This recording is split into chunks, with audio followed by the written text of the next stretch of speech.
coming to the most important step in the treatment of the patient is history taking.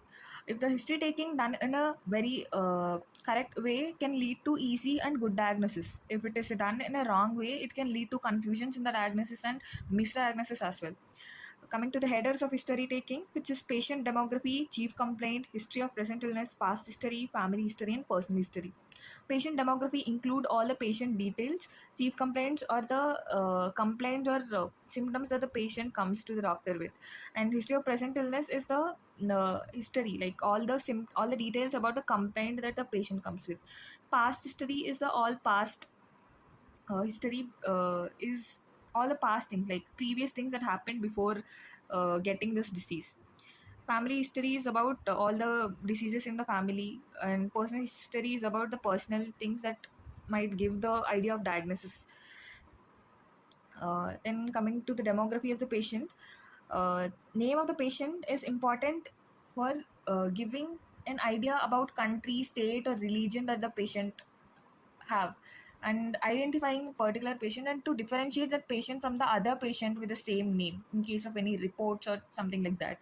uh, then it is also important that if the doctor can be able to identify that person and mention his name while talking to him, the patient can feel more connected to the doctor and more empathetic towards the doctor. So this is very important. And coming to the age related disorders, to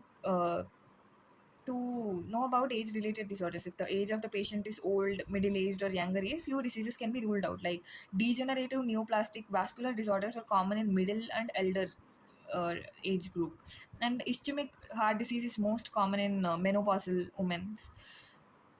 And coming to the gender, to specify the gender, few things are more common in females and few diseases are more common in males. Like males more prone to X-linked recessive conditions, bronchogenic carcinoma, etc. And females are more prone to autoimmune disorders like systemic lupus erythematosus, thyroid disorders, etc.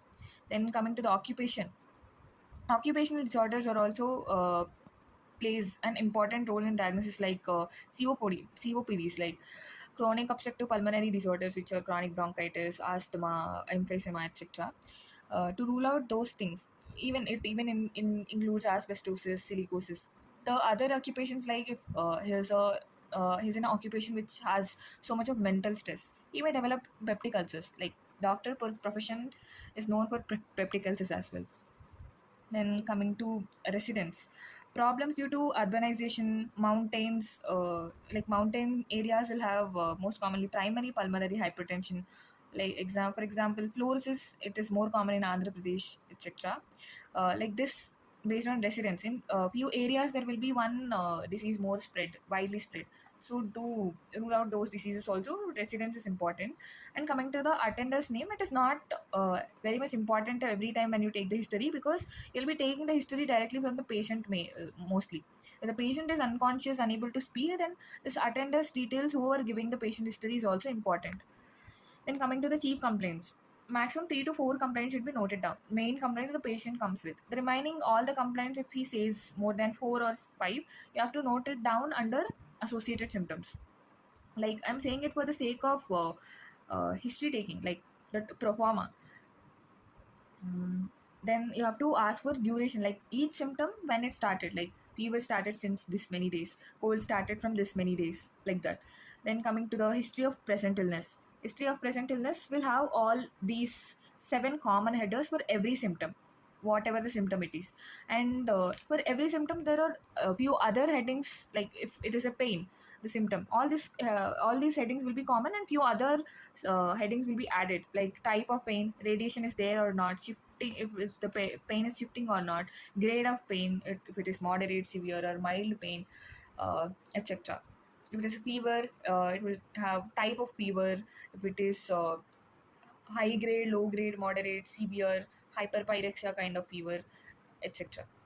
Like that, every symptom have different headers as well, along with these common headings. So about those symptoms, I'm going to discuss about every symptom in detail in the upcoming videos. So stay tuned for those videos. And coming to the next thing, which is system-wise negative history. System-wise negative history. One more thing that I forgot to mention here is in demography there should be religion included, because for example in Jews circumcision is more common, so they'll have less chances of getting carcinoma of penis, etc. Like Muslims will not take any alcohol. Alcohol related disorders can be ruled out. Sikhism, like Sikh people who don't smoke, they will have less chances of getting smoking related disorders, etc. So going there where we left, system-wise negative history. The patient won't always say every symptom that he has. We have to make the patient say. We have to question if this symptom is there or not, if this feeling is there or not, if this pain is there or not, etc. But every you have to rule out all the symptoms from every system. If it is fever, you have to rule out all the other symptoms as well, because fever is can be related to any system. If it is like cough is related mostly to cardiorespiratory system, right? So that at that time you have to ask for only respiratory system symptoms, and few other times cough can be related with other systems as well, like GIT in very rare cases. In those cases you can rule out GIT system symptoms as well. So like that, for every system there will be different symptoms. The symptoms that a patient comes with, just see that which system that symptom will come under, then they rule out all the other symptoms of the system, and or rule out few common symptoms from the other systems as well, just to begin with as a student. Then coming to system-wise negative history, cardiorespiratory, GIT, genitourinary, locomotor, and neurological symptoms as well. All these symptoms should be kept in mind and asked. One important thing I want to say about cardiorespiratory is to differentiate between cardiac system and respiratory causes and cardiac causes. You have to rule out if orthopnea and PND, paroxysmal nocturnal dyspnea. If it is present, then it will be mostly cardiac cause. If it is not present, it will be mostly it may or may not be respiratory and or cardiac cause. So this negative history should be taken properly, thoroughly. Then coming to past history. In the past history, you have to ask for if there is any similar complaint in the past, because there are chances of recurrence of the same disease as well, because of medicational failure or treatment failure in the treatment, or some other bodily problems.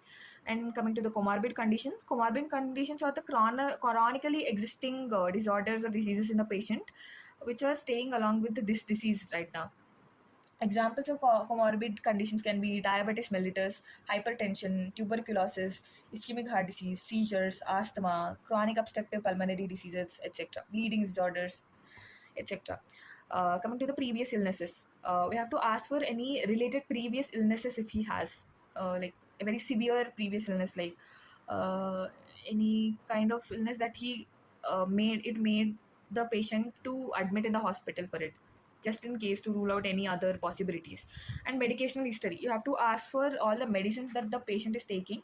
In that history you have to ask the name of the medication, if that medication is actually preferred by a practitioner or not, if he's taking it on his own, like if he or else if he's taking it from the like pharmacy, like that.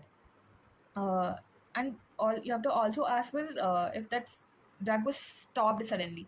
In case if in some cases if the drug is suddenly stopped, there will be withdrawal syndrome in that patient scene, so you have to rule out that also. Then you have to ask what type of medication it is, like it is allopathy or ayurveda, homeopathy, herbal medicines, or any other treatment if he's taking, that also should be ruled out. Then coming to the surgical history, uh, you have to ask for if he had any previous surgeries. There will be a few disorders which will be relating to the surgeries, like deep vein thrombosis, etc. Coming to the history of blood transfusion, like few infections can be transmitted through blood transfusions, like uh, streptococcus, staphylococcus, other bacterial and fungal disorders as well, if the blood is of low quality. And a few other sexually transmitted diseases mainly will be transmitted through blood transfusions. That was important as well. Then history of allergies. When the patient comes with the symptoms of allergy, you have to rule it out as well.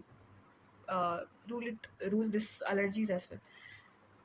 Then coming to the family history, you have to ask for any similar complaint in the family in the recent time, because living under the same roof, infectious diseases, if one infected with them, the other family members are more prone to getting the same disease as well. Then you have to ask for comorbidities running in the family. Like now, few will be genetical. Diabetes mellitus hypertension can also be genetical in some cases. Like that, if there are any genetically uh, like genetically what we'll call it, genetically passing disorders to the generations. Then consanguineous marriages, and few children of consanguineous marriage couple, they'll be having few disabilities, few disorders as well. And pedigree analysis, you have to draw a pedigree chart, assess if there is any disorders, confirm if it is sex linked or autosomal, etc., like that. Then coming to the personal history, in personal history, you will ask for appetite if it is decreased or increased or normal. Because in most of the conditions, most of the infectious conditions or most of the disease conditions, the patient will have loss of appetite. Only in few cases like diabetes mellitus, he will be having gain of appetite. Then coming to sleep, adequate, if he is having adequate sleep or not. Because of pain or any other symptoms, he might not be able to sleep. So you have to ask for adequacy of sleep as well. Then coming to the diet, what type of diet is he under, like vegan diet, like vegetarian, non-vegetarian, vegetarian, to rule out the causes. Like in few diseases, few parasites can be transmitted from beef, chicken, meat, etc. By like example, tinea, uh, beef tapeworm, etc., like that. And bowel and bladder, we have to ask for if the frequency of bowel and bladder are normal, if there is any pain during micturition or edification. And you have to ask also for any pelvic pain, etc. Then marital status of the patient. Then if there are any addictions like smoking, alcohol, toddy, or that betel leaves, etc. Menstrual and obstetric history of the patient should be taken if she is a female. Under obstetric history, under menstrual history, you have to ask for age of menarche and menopause if that stage is attained already. Then you have to ask for if her menstrual cycles are regular or irregular, if it is associated with dysmenorrhea, pain or not. And you have to ask for bleeding, like how much, like moderate or low or severe bleeding if she has during periods, if she has any PCOS, PCOD problems, etc. Then coming to the obstetric history, it is not that much important, but it is important as well. Like you have to at least ask for gravida, para